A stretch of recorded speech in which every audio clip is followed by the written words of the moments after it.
கண்ணாடி பொருள் வச்சுருக்கேன். கோழி கால் மாதிரி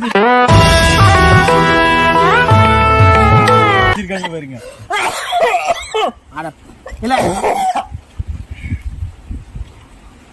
பேர போவா நான் ஒண்ணு ரொம்ப நல்லாவே நினைச்சேன். இது என்னதுல இது இந்த அன்பு உள்ளங்க அனுப்பிருக்கல என் விழுதுக்கலாம் அது ஜிபி முத்து அண்ணனுக்கு பாசத்தோட அண்ணான்ட்டாங்க.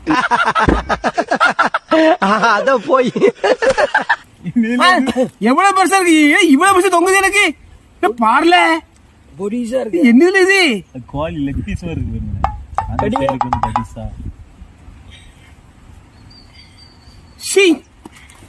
உனக்கு நல்லவன் நினைச்ச பாத்தியா நீ பேரமோ எப்படி வச்சுக்காம பாரு மணி அடிக்கலாம்.